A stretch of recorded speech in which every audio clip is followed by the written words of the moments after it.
Hello and welcome. Today we're going to be making our final fry bread taco ingredient, the fry bread itself. So for that fry bread we're going to need just a few ingredients. A half a teaspoon of salt, 3/4 cup of warm water, 2 cups all-purpose flour, and 2 teaspoons baking powder. Now I'm going to use self-rising flour here. If you have self-rising flour, just leave out the baking powder.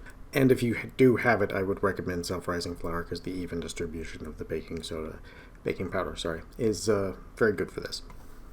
Alright, now, regardless of how you make it with all-purpose flour or if you're doing self-rising flour, you want to mix the dry ingredients very well together before we put any of the wet ingredients together. And the reason for that is, if you don't do this beforehand, for example, the salt, it would end up where you would have you'd have parts that are salty and you'd have parts that are very not salty.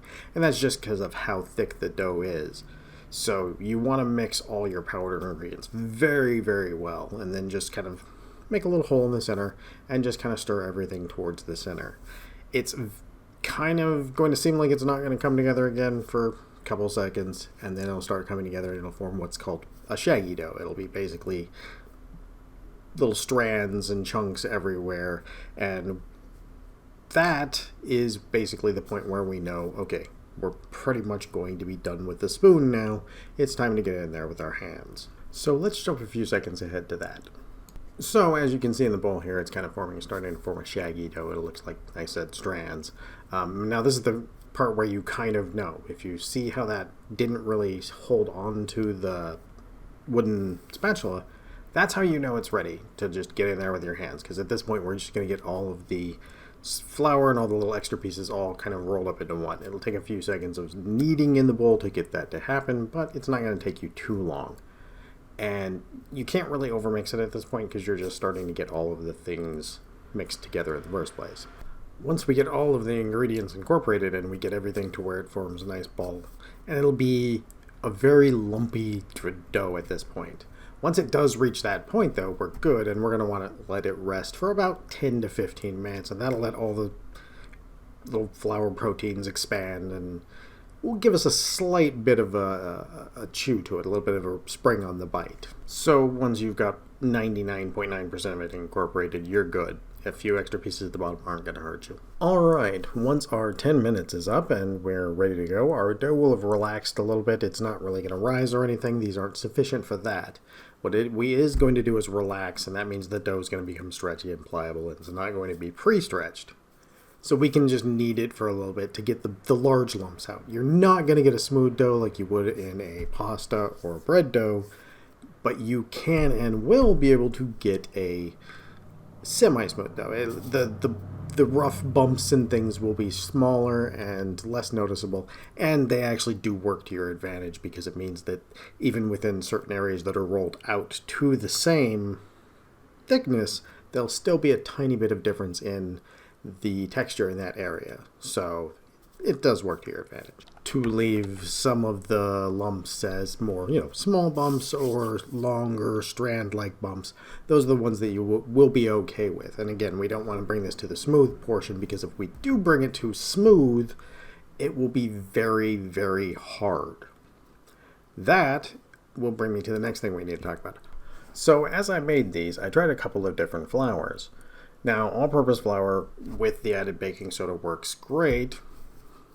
Self-rising flour bleached works great. Cake flour would actually work great. But on the other hand, some bread flours and unbleached flour will not work very well. Semolina flour, for example, would just be terrible and it would never work. The one thing that all of these end up having is that they end up being too hard. So they'll be either too chewy or they'll be just hard as crackers, essentially. So you don't want to go with either of those. You want the lightest flours you can find. Some cake flours should work. Some bread flours would work, especially like the ones designed for a bread machine.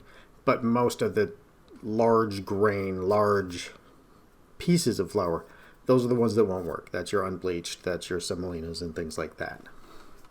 Once we're all finished with our light kneading, we're going to want to roll this out into a log, and that's going to make it easy for you to portion it out and figure out how many you're going to make. So I'm going to make 8 out of mine because I like them to be about 4 inches around.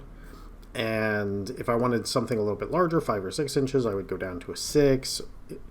out of the batch, or possibly just 4 if I wanted them pretty decent size, like 8-9 inches around. And you can just keep doing that, or you can just increase the batch size. Either way, you just want to make sure you have roughly the same size on them, because that way they can all be cooked in about the same size, and you kind of have a really good idea at that point. Okay, I can step away, but not for long, because they only take a moment or two to cook. When we get to the actual frying part, they do not take a whole lot of time at all. Now, as I'm showing here, it's easy to portion it out when you're doing like factors of 2, so if you can do that, that's always great, because then it's just cut in half, cut in half, cut in half until you're there, and it works perfectly. And again, you can make it as few pieces or as many pieces as you like, and more defined by how big of a pot you have. If you're using a actual deep fryer, or if you're using, say, something like a Dutch oven or just a shallow pot, the diameter of your cooking vessel is more what's going to limit you to how many or how few you can go. Once it's all cut up and into the portion sizes, we want to go back in the bowl and let it rest for about another 5 to 10 minutes, just again to let the dough relax and so it doesn't have any tension before we start rolling it out. Because if we don't, then the extra tension when we go to let the individual rolled out pieces relax, they're going to shrink by a huge amount and get a lot thicker than if we let it rest and relax a little bit before we roll them out. Just in time, I got through dividing and rolling out my dough balls, and the inspector is here to see. Does she like? She approves. She always approves. So, after we get through resting for about 5 to 10 minutes again, I'm going to show you, rolling them out is the same way as you've rolled anything out with a rolling pin. If you've rolled one thing, you've rolled another. And in general, one thing you do have to watch out with, because this dough is very soft. If you've had any experience with it, it's almost the same softness as like mochi. The weight of the dough itself can stretch it out.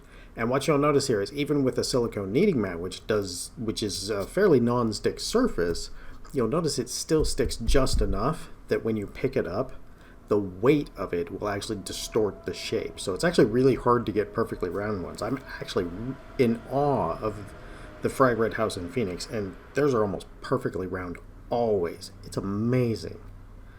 It's so hard to get them perfectly round, but don't worry about it. For taste-wise, it's not. Hello. Little fuzzy photo bomber there. Taste-wise, you're not really going to have a difference whether it's round or not.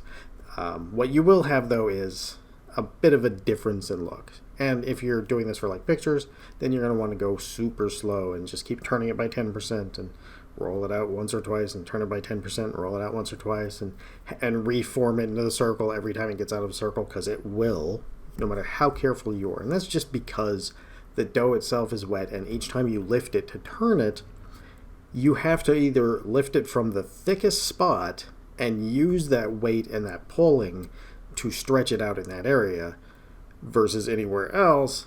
But again, no matter what you do there, it's still going to distort the round shape. So it's going to be really hard to get anything truly round. But the nice part on that is that if you kind of just get it in the neighborhood of round, it's always going to look good. This is, appearance-wise, this bread is a very nice, pretty bread.